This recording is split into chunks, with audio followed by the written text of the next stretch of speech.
Rebecca Layton, who was wrongly arrested on the 20th of July 2011 for the contamination of saline in Stepenhill Hospital. Not only was I sent to prison for a crime I did not commit, but I was portrayed by the media as a murderer, which led to the public to have a very strong opinion about me and my life. Before my worst nightmare came to life, I was a very successful nurse who progressed quickly in my career and had a wonderful flat that me and my fiancé shared. I was always working hard to better myself and improving patient lives, which meant little time to spend with my true friends. On the week of the 20th of July, it came to light that there had been contaminations within Stepenhill Hospital of saline, which attracted a lot of media attention. Unbeknown to me, it was the police that were looking at me as a suspect. I was arrested in my home at 6 a.m. and taken to the police station, where naively I refused a solicitor as I had not committed a crime. The police advised I needed one. After 3 full days of interrogation, I was sent to prison on remand.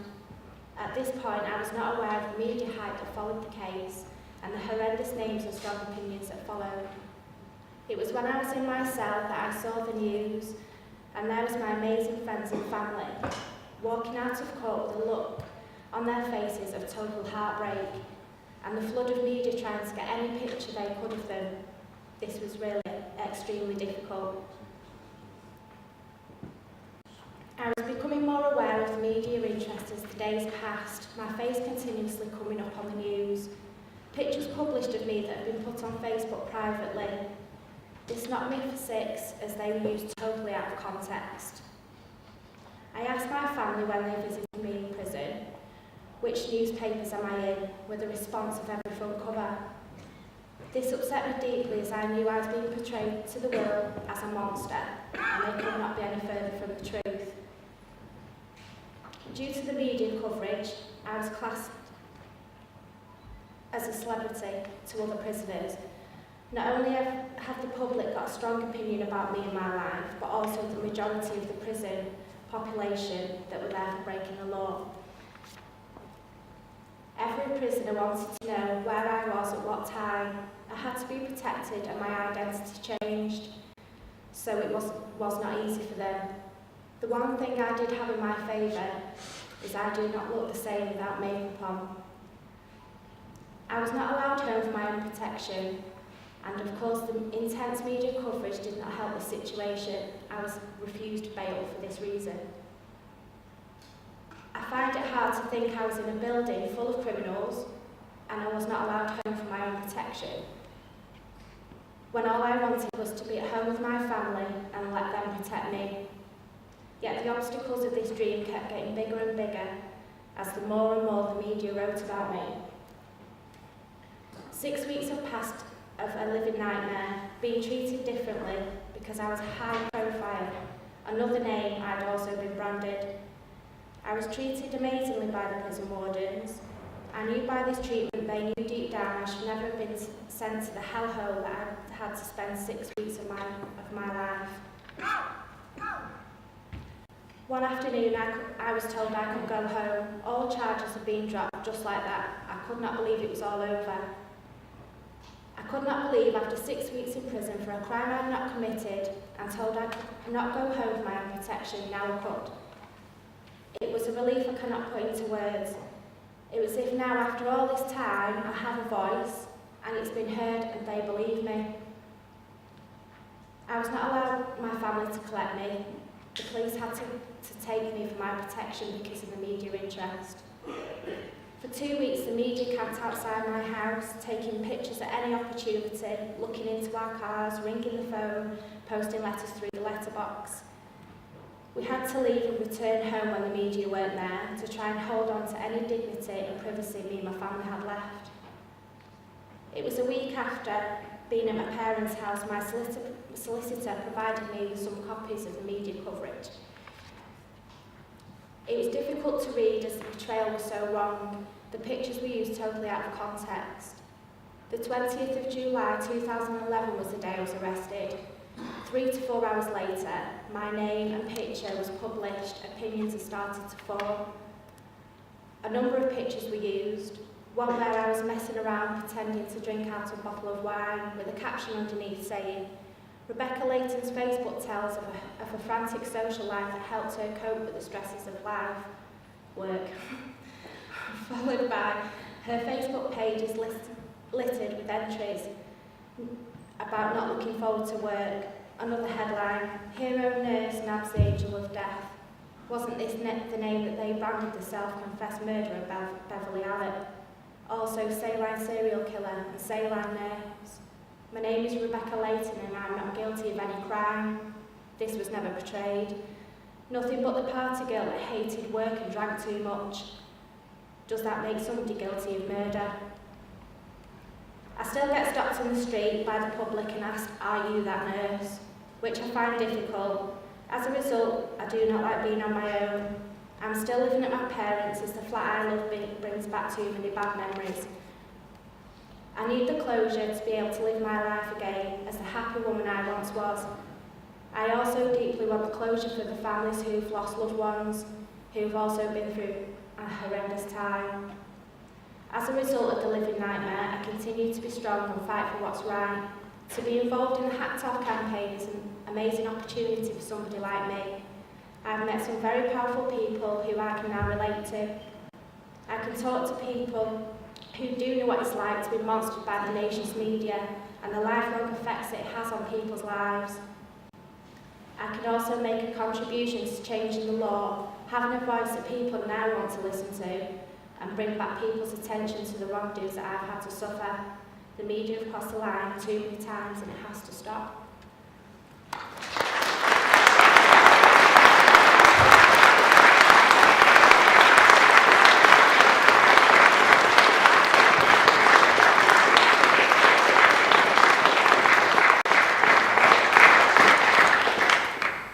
The kind of situation that Rebecca was involved in is quite common. I mean, I did, when I was a tabloid reporter, I did tens, scores, hundreds of stories like that, where my job was to go to someone like Rebecca and doorstep her and harass her and use several tried and trusted techniques to try and get the story. For instance, one of the techniques I used to use was called swarming, and the CIA use a similar technique.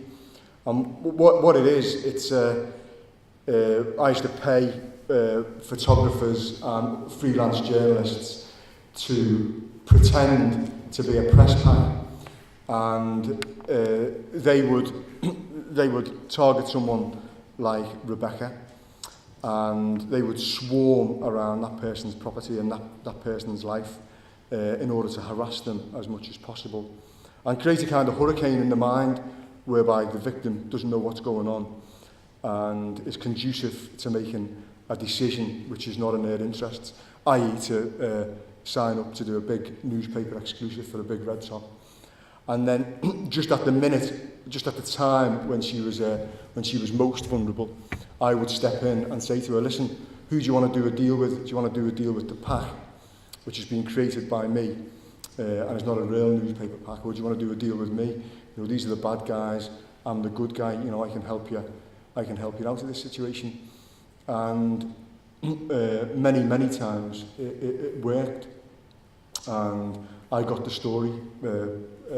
Someone like Rebecca was paid tens of thousands of pounds for the story, and it was published in the News of the World or the Sunday Mirror or one of the other red tops.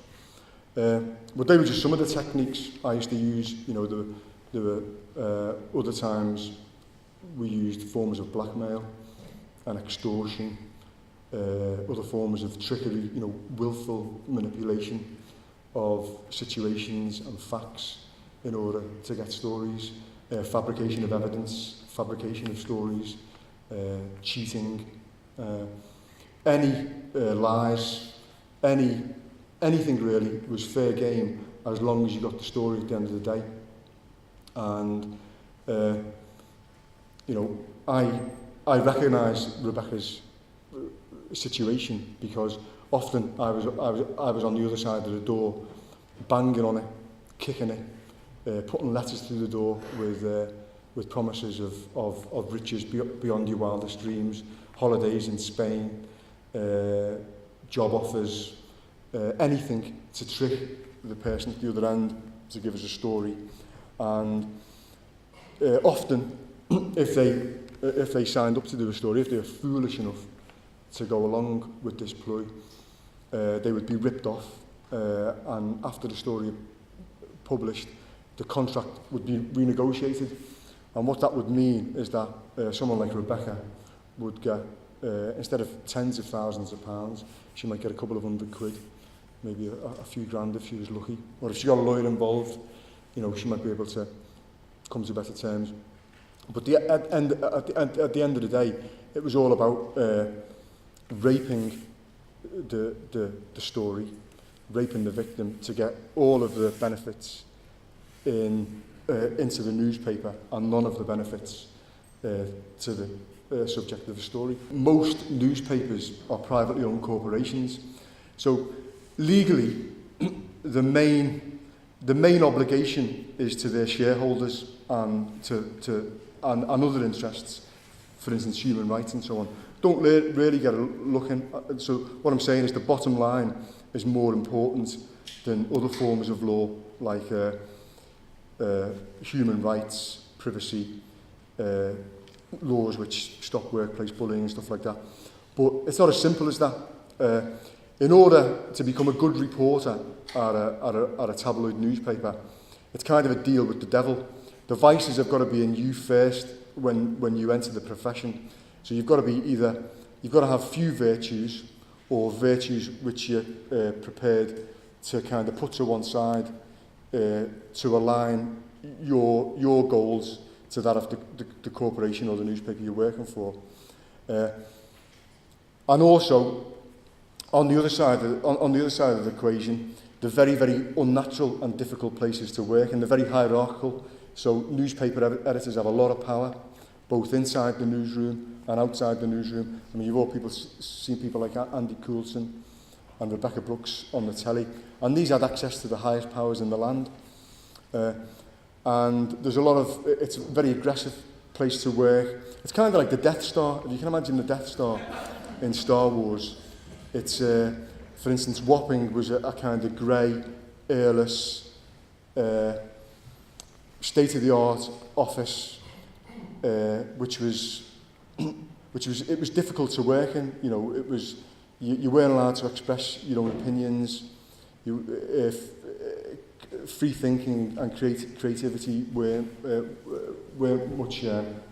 much appreciated. Well, listen, that happens in all big firms. There's a good book called Disciplined Minds by a guy called Jeff Smith, and he kind of plots how you can take an employee and turn him into a corporate functionary, or her into a corporate functionary, quite easily by going through several stages. And newspapers are very good at doing that. They're very good at getting control of people who want to be controlled. So at the end of the day, you've got to want to do it, and you've got to be extremely ambitious, and you've got to have these vices within you in order to get through the day at a tabloid newspaper. Yes, Lady Anne. I just want to ask Graham about how the journalists and public servants interact, because sometimes it seems very odd that that we're seeing that died. What's her name? Amy. That's right. The information was filtered through like 20 minutes. How without pointing fingers, but I will, like people at the ambulance service, the police service, are they filtering information to you? Well, there's close links between particularly the right-wing press and the police, and there has been for a long time, and that's because they can both serve each other's interests. You know, the papers big the police up and get behind them when needs be, and the police big the papers up, you know, and give them stories, which is what newspapers want at the end of the day. So there's close cooperation, and then I think that in recent years, it's become, that cooperation has turned into corruption, particularly in London. I don't know about Liverpool so much. The Met Police were closely linked with News International because the Sun got behind the police awards, and they would demonise certain criminals and certain forms of crime that cheated the police, and in exchange for that, the police would give them stories. And at the end of the day, newspapers serve the establishments because they're owned by very rich and powerful people. So it's in the interest of a newspaper to get the police on side. But personally, I don't think I've ever got any stories off coppers. I used to operate on a different side. I used to go to criminals to get stories and the underworld to get stories because I always thought that was a more interesting and a darker world which wasn't as well reported as the picture painted by the police. On occasion it does get a bit dangerous, especially when you're dealing with organised crime or you're doing stories about drug dealers. And I'll give you an example of that. On one occasion I did a story about a couple of drug dealers from Liverpool called John Hass and Paul Bennett, who'd perverted the course of justice and got out of jail early, even though they'd been caught red-handed with 50 kilograms of heroin. And I wrote a book and did a series of stories which exposed the corruption behind the decision to release them from jail. And I've got to admit, I did feel in danger, and I did feel some fear when I was doing that story, because in that case, John Hass and Paul Bennett, these drug dealers, they did have the power to kind of make life difficult for me, and they did threaten me on occasion through intermediaries, and they did allegedly put a contract out on me. However, that didn't materialise, and I did give evidence in court, and they did go to prison, and I was never attacked or nothing bad came of it. So, sometimes it's bad. However, most of the time, as far as investigating crime goes, there's a lot of hype surrounding the danger that you're in. Listen, at the end of the day, the press is run by rich, powerful people for the interests of rich, powerful people. Now, the mistake people make, in my opinion, is that they think the Guardian and the broadsheets and some of the more liberal media like the BBC are run in their interests, or they're run better than the right-wing press.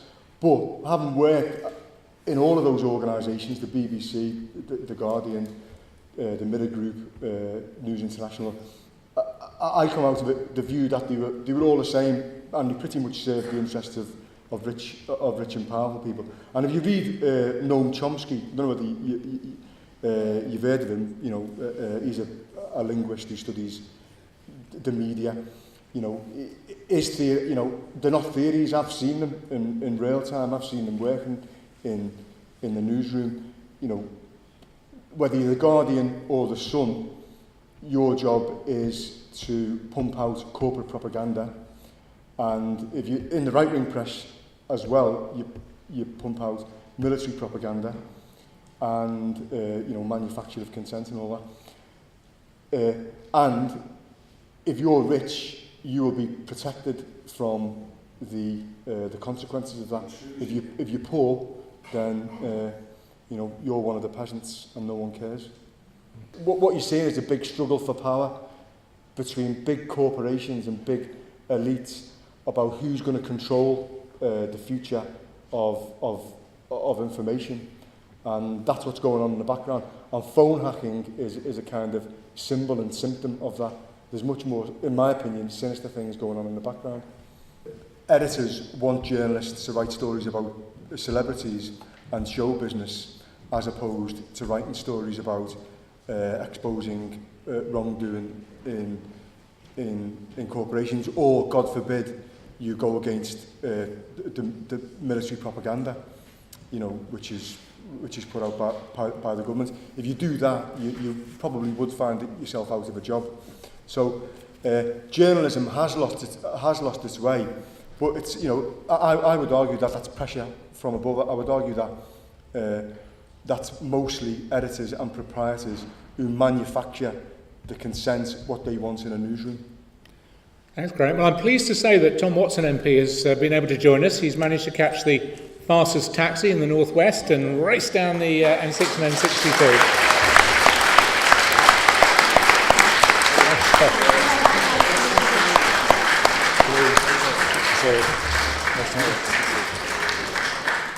What is this whole story about? In the end, for me, it's about a failure of politics and political leadership.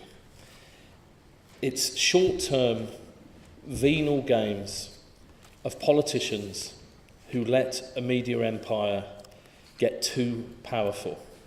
And it starts with Mrs. Thatcher, and it may end with David Cameron, but we don't know. There's going to be the regulatory framework for newspapers, and you've already seen some kind of PR operation saying, don't let the politicians, regulators, don't let the politicians stop our free press. I'll tell you what stops a free press. Rupert Murdoch owning 40% of it stops a free press. There's no plurality. Where do you see voices from working people in tabloid newspapers, real working people? Not the sort of hackneyed stereotype that you read in tabloid journals about people screwing the dole or not being work shy, or stories from William Hague, as we've seen today, that people have just got to work a little bit harder to get us through the recession. Where do these people exist in tabloid newspapers? They don't. And that's because we don't have plurality. And that's the fight back.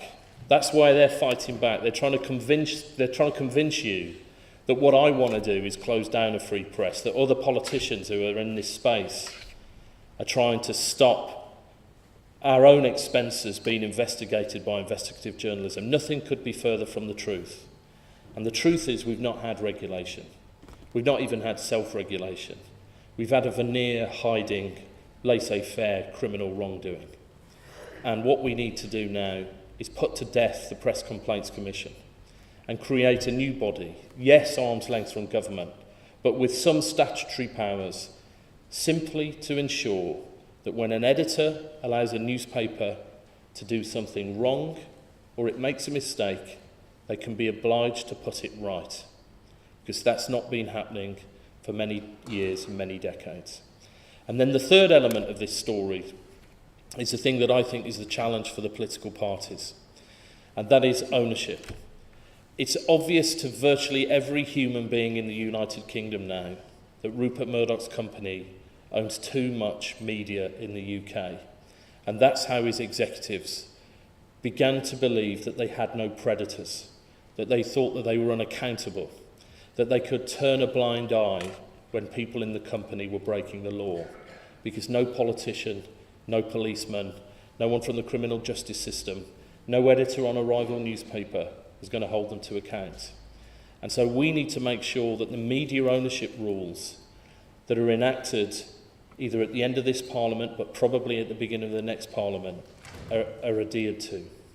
And so every political party I would like to see have a commitment on what media ownership will look like in its manifesto, and we should hold them to account. And I very much hope the Labour Party is the one that is the boldest of all three, but I'd be happy if the other main two parties were involved in that process as well, because it's better if we can come to a consensus around it. And that's going to be very hard.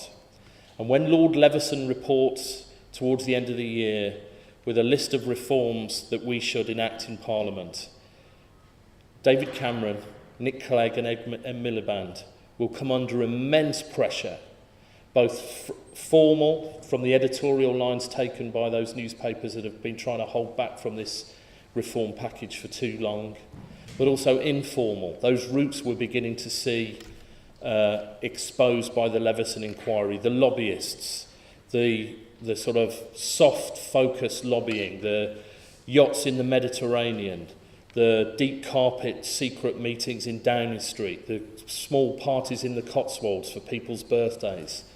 That's how this scandal happened behind the scenes, and we need to make sure that it doesn't happen again.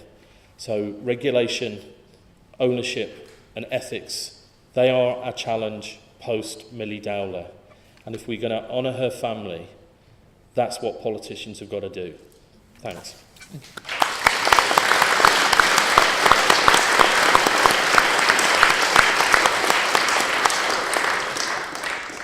Okay, then we can go back to questions. Just to answer I think the first question, I think if you want to be a tabloid newspaper journalist, you've got to be a bit of an extremist. You've got to kind of have unnatural levels of ambition, and you've got to, you know, as I said, the vice has got to be within you when you start out, and that's why, you know, even though it's very competitive, a lot of people do want to become national newspaper journalists, and you know, once they're in there, they want to keep the job, so they go to almost real desperate levels to keep the job under kind of gigapascals of molten pressure.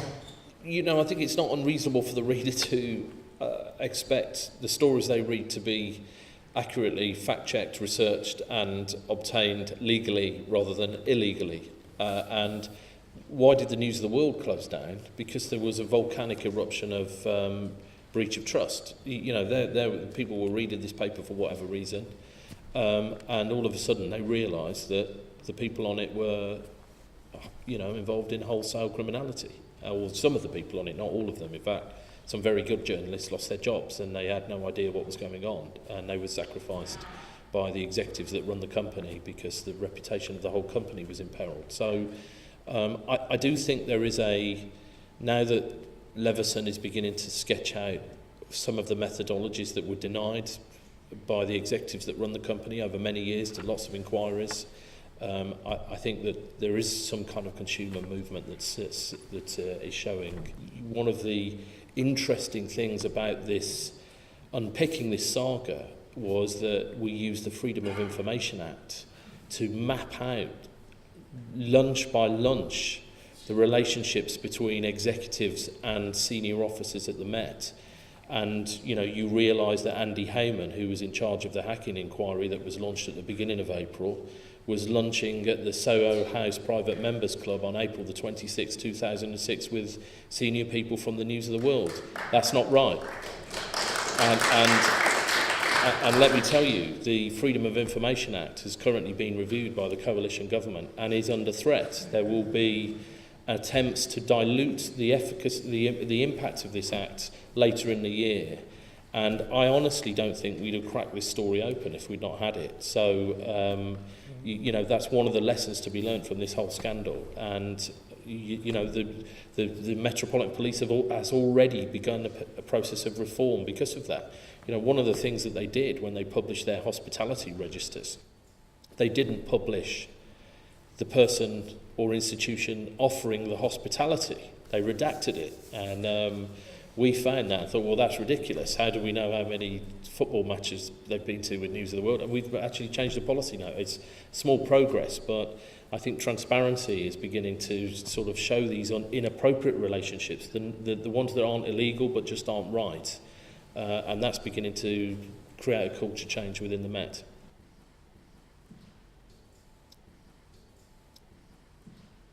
On ethics, I grew up and I was a kind of an opportunist. I didn't really have many virtues or morals, and as I said, that prepared me for life in tabloid journalism, and it served me well, you know, for many years. And it wasn't until I was about 39, and by that time, I'd literally, let's call them mental health issues. You know, I'd gone through a very, very low, dark point, and I found a book on philosophy, and I think that was the first time I'd ever seen the virtues written down. You know, 5 or 6 of them. You know, kindness and truth, and that made me kind of think about these things. Up until that point, I would never have considered thinking about them. Sorry, what? What about you taught journalism? I was taught journalism at Camborne College in Cornwall, and I was a local newspaper reporter on the Falmouth Packet in Cornwall. And listen, I must have been off the day they did morals and ethics. That probably would have been quite easy with the kind of NCTJ course you had, which were very short, so tightly packed that it probably was just a wet Wednesday afternoon when they did the ethics and you perhaps didn't turn up. There was someone over here, I thought, yeah. No, there is, there. Thank you. Hi. I'm a journalist, and I've got several journalists in here tonight, and I think a lot of us will be sort of cringing really about what you had to say tonight. And there's a lot about sort of the way journalism works, and I'm surprised with Graham as well, some of the things that he said, because you don't get to run a story in which you've got 2 or 3 really good confirmations on it. And I would say that a lot of the problem comes not with journalists, but with police and people like that. And there's people who talk about sort of celebrities and so on, but Tom, you're a celebrity. You're using your celebrity to get to sort of where you want to be and where you want to be. Get away. There's a great sort of danger, I think, of something that has been brilliant but written over the years of free press is just going to be wiped away in all this sort of outrage. We talk about Billy Downer, and that's all that was a bad example, but we can't lose our free press over just incidents like this. And Come back at that. Okay, can we come back at those two then? Yeah. Yeah. Do you mind if I go first? Yeah, of course, yeah. Look, it was journalism that cracked the phone hacking scandal.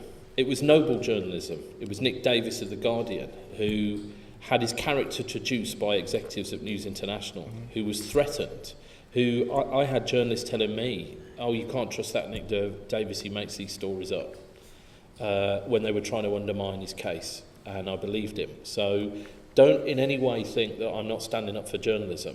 I am. In fact, there are people who lost their jobs on News of the World who didn't hack phones, who I've been the referee for because they can't get work and they've needed someone who was involved in the case to get them work again.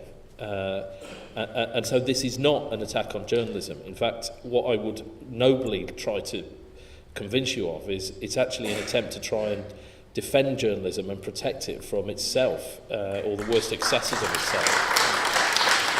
And you talk about celebrity, don't play I am a celebrity, I'm nothing but a celebrity card. If you want to talk about celebrity, who in this room, put your hand up if you remember Michael Barrymore being charged with that murder. Put your hand up. Yeah, what's that, about 90 people, 100 people? Yeah. Michael Barrymore has never been charged with murder. You believe that he has because of what you read in the worst excesses of Rupert Murdoch's press. A man drowned in his pool, and he was interviewed by the police. He's never been charged with his murder, and I can tell you, I don't think he murdered him. And yet the entire nation believes that Michael Barrymore was in some way involved in that crime. No, he's not. But he did lose a £2 million a year contract with ITV, where he was pulling in 16 million viewers just before ITV launched a pay TV model that ran against B-Sky B in the commercial sector. And he's hardly ever worked again because his character was traduced in tabloid newspapers because people thought that he did murder the guy because he was destroyed by innuendo over many years. Do you defend that? You think that's right? And there's 100 Michael Barrymores out there, people who had their characters traduced, who had stories written about them that weren't true, because people like you say that's in the name of the free press. Well, I'm not going to take that. It's unacceptable. And if you want to stand up for journalism, you should take a leadership position on reforming your industry as well. John? Sorry, can Graham just answer? I just wanted to answer a couple of points from the lady at the back and the man on the side there. Yeah, I think 2 points. One of the big problems in journalism is it's run by posh people. The three main editors of the Mirror Group titles which claims to be a left-leaning paper, all went to private school. One or two of them were the best private schools in the country. Over 50% of senior journalists and editors at national newspapers are privately educated at schools which educate only 7% of the population. And it makes it really hard for normal people or people who went to comprehensive schools or whatever to get into journalism. And that's a really big problem. Number two, I think the news on Sunday, it was just before my time, but I think it was John Pilger was involved in the editorial team, and he's one of the world's greatest journalists in my opinion. And I think it was black ops. I think it was put out of business by industrial espionage. And I think John Pilger's spoken about that, how he was under intense pressure from the other parts of the media to kind of make sure that it collapsed before it got going. And yet it is difficult to run a newspaper by committee. And I'd like to answer the reporter's question over there. I think there's do you work for a national paper or a local paper? Okay, well you'll know there's a big difference between working on a local paper where ethics are quite strong and you're held to account by your readers, and a national newspaper where there's a big gap between you and your readers. The national newspapers are deliberately set up in places like Wapping and Canary Wharf because they're physically set apart from the communities that they report on. Journalists are encouraged to stay inside the building, eat prawn sandwiches at the desk all day, as opposed to go out and meet their readers. And there's this us and them mentality has grown up over the years, which makes it easier to kind of dehumanise the kind of people you're reporting on or you're selling papers to. So, but it mustn't, listen, if you've worked on national papers, none of the stuff that I've said tonight, is surprising.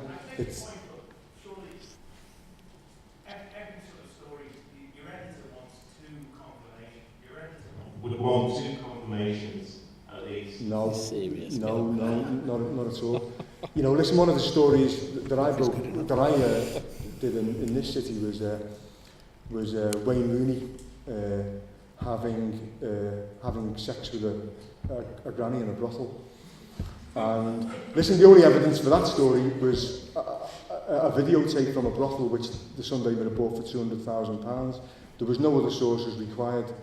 It was a simple case of you buy the evidence in with a lot of money and put it in the paper. And no editor I've ever worked for has ever asked for two or three sources on a story. They just want, they just want to get a story in the paper.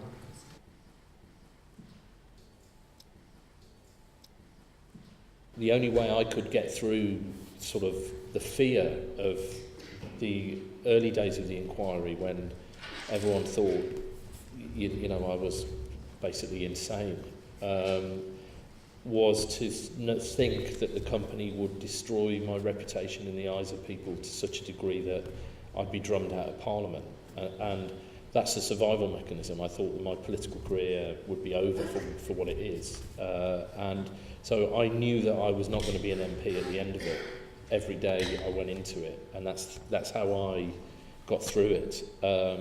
In fact, what I hoped to happen was that when they finally finished me off, that I could go back and work for a trade union, which is the best job I've ever had. It's not quite worked out that way, but it still might. Who knows what the future holds? But so for me, but you're right. And the guy that gave us all strength was a journalist, Nick Davis, a very contrarian man, a Guardian journalist for many years, but probably not. He would have been contrarian within the newsroom of the Guardian, and he would go away for 3 months and come back with a devastating piece of investigative journalism that changed the world around him, and that's what he did with phone hacking. And he gave us the courage to continue because we felt shamed with the story that he'd developed. Thanks, Tom. Yes, Nick's great. Gentleman here, and then there were two women towards the back. Yes, thank you for putting your hands up. Yes. are these issues not just of press ethics and breaches of privacy, but is there a bigger card to play here? Is this also an issue of breaches of national security? We've had agents of this murder in the heart of Downing Street. We've had MPs on the panel under surveillance. And so isn't there a much larger issue about fundamental breaches of national security at the time of supposed heightened terrorist risk? Do we need to hear, in the Leveson inquiry, for example, have we heard enough about Masonic lodges and security services? Do we need to dial in just the Murdoch, or is character assassination not only as far as they're prepared to go, but also physical assassination? Were there breaches of national security? Yes, there were. I mean, it's you've only got to look at Andy Coulson. It's remarkable that he worked at the very heart of government in Number 10, had access to top secret documents. I've seen some of those documents when I was in government, and didn't go through developed vetting. And nobody knows why. My hunch is, obviously, I don't think he'd have passed a developed vetting process and wouldn't have been allowed to see them. And there will have to be some form of inquiry about how Gus O'Donnell, the head of the civil service, could allow that situation to happen. He's responsible for security at Number 10. And I wrote to him about it at the time and didn't get an adequate response. But there is a slightly deeper level that this goes about. We in our investigation, we identified people working for News International who were working with computer hackers, I'm choosing my words very carefully here, to identify known terrorist informers. And this story has not been revealed in its whole gory nature yet, but I'm sure it will be. I think it's the next stage of the hacking saga. And it does touch on rogue elements of the security services being compromised. The colleague in the middle there, you're right, this was structural, and it is about power, and it's about, and our response to that has to be, how do we make that power more accountable? There was human frailty and weakness and fear at the heart of it, but I agree with you that it was structural, and that's why the remedy needs to be structural too, in my view. I can't remember what was the last question. I've written criminal. The reporting of trials. Yeah. Look, I'm very sorry I missed Rebecca at the start, but you know the point I've seen people whose lives have been destroyed pre-trial, and therefore I'm sure Leveson will look at this. He's a criminal barrister by training, and I've got a hunch that one of the things that he sees as part of this is that we've got to look at some kind of reform about the way we report crimes before they get to trial as well. And I know that the Attorney General is very concerned about that. So there might be hope yet, but we have to wait and see. It's really difficult to protect yourself from experts and people who've trained for years to get the story and to destroy your life if necessary. And I've got access to all of these dark arts like phone records and medical records and bank statements and surveillance photographers and almost unlimited resources.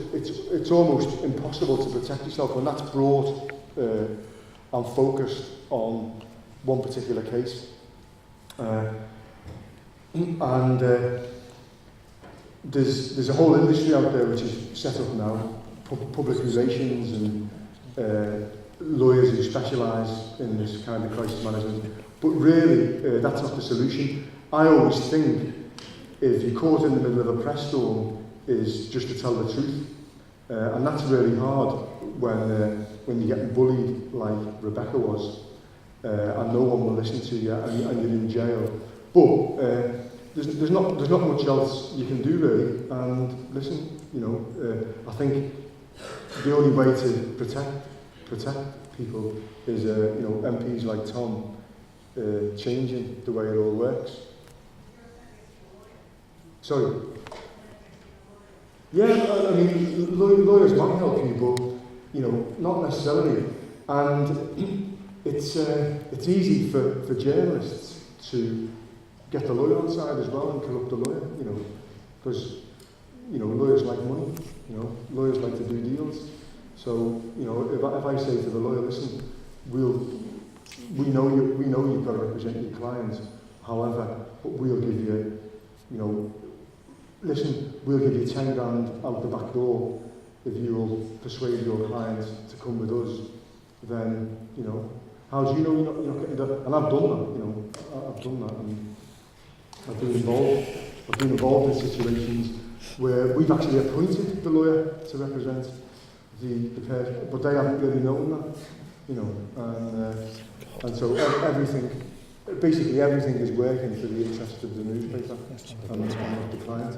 And I think the other question was about corporatism. I think you were talking about that. And yeah, listen, all the bad things that have gone on in newspapers go on throughout the corporate world.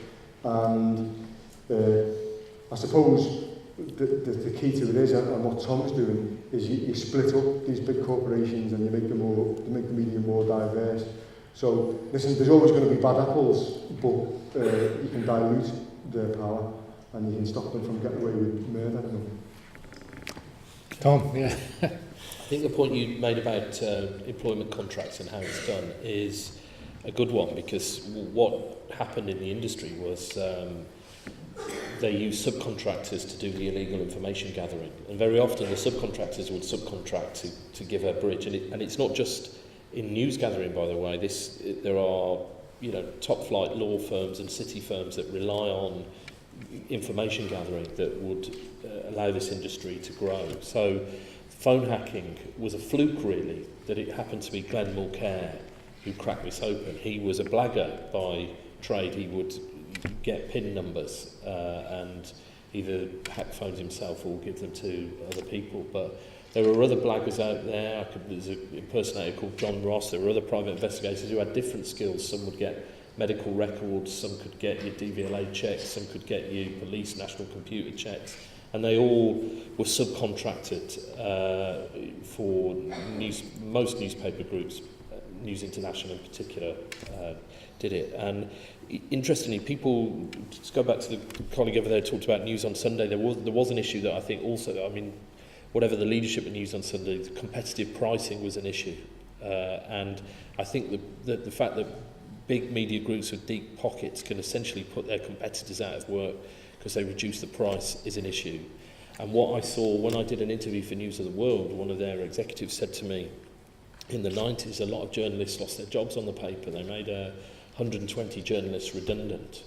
And he said, and then 3 months later, these bills for tens of thousands of pounds for private investigators dropped on my desk. I didn't know what they were. He said I didn't know what they were.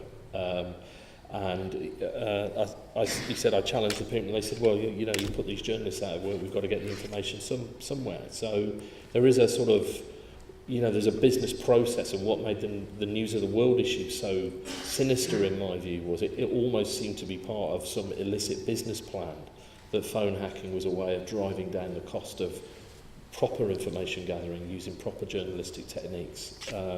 And that's still not been mapped out, but the way people were hired is part of that. And the colleague over there, how do you defend yourself? Well, it's very, very, very hard if you are in the media maelstrom of a story that is going to be splashed on front pages. And I can tell you a really hard-bitten Mirror journalist said to me for years, look, they're going to write things about you that aren't true. My one bit of advice is never go to law on it. There'll always be a payback, there'll always be retribution. It's just part of your job. And that's what I did for nearly 10 years. And then, I won't bore you to death with it, but there was a media storm that I was erroneously placed in the centre of for a week. And he rang me up on the middle of it and said, I've never given an MP this advice before, but why don't you go to Carter Ruck and hire a lawyer? And so I would say, if you are in that position, you do have rights, and you should exercise them with as much authority as you possibly can. Is that all of them? Yeah, I think so. Oh, no, sorry. Verification. Daniel Morgan, you raise a really important point there. I don't think the person that murdered Daniel Morgan will now ever be brought to trial. For those that don't know this, I don't know whether it was discussed earlier, Daniel Morgan was a private investigator who was murdered in a pub car park in Sydenham in 1987.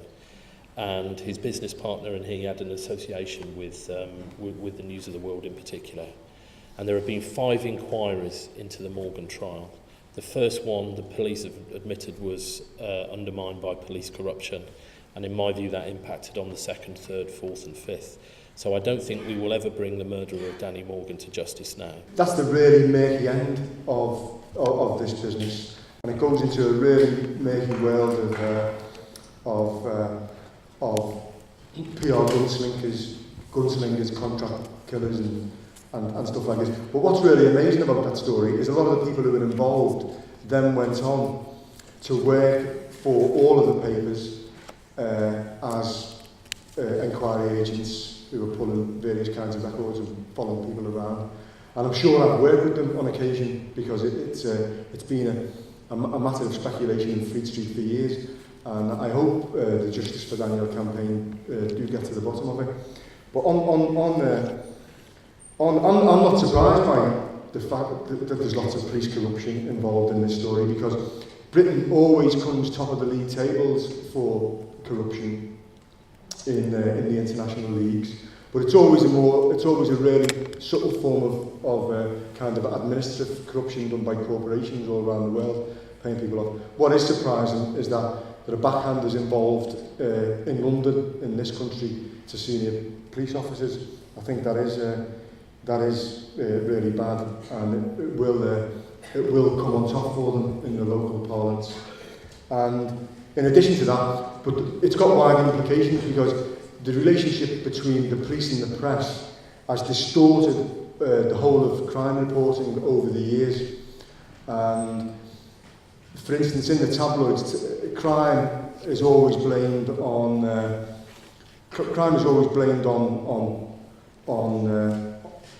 things like rap music, on things like watching video games, on things like not single mums and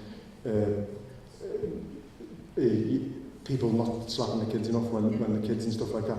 Whereas we all know most crime is driven by poverty and powerlessness. But if you were to go into the papers or on Sky News or on the BBC and say that, it's very difficult to do so, because there's a whole PR machine set up by the Home Office and the police and a lot of their agents to kind of stop that information from getting out.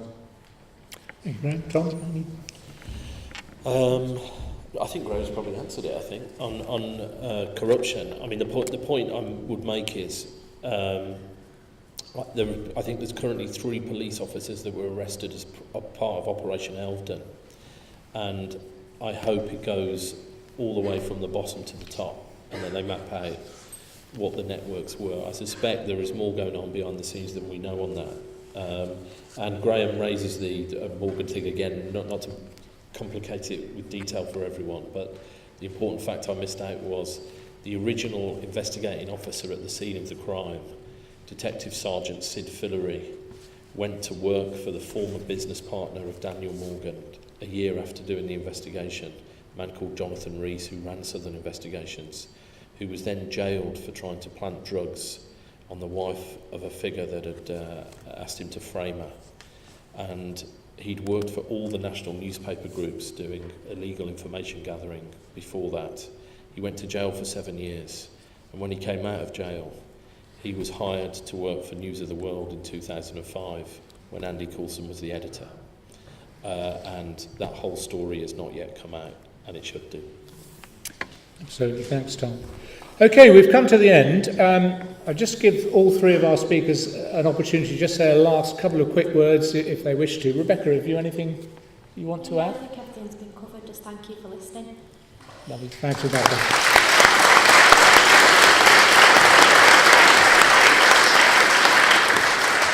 Graham, anything you want to add as a final thought? Yeah, if you want any more information, you can...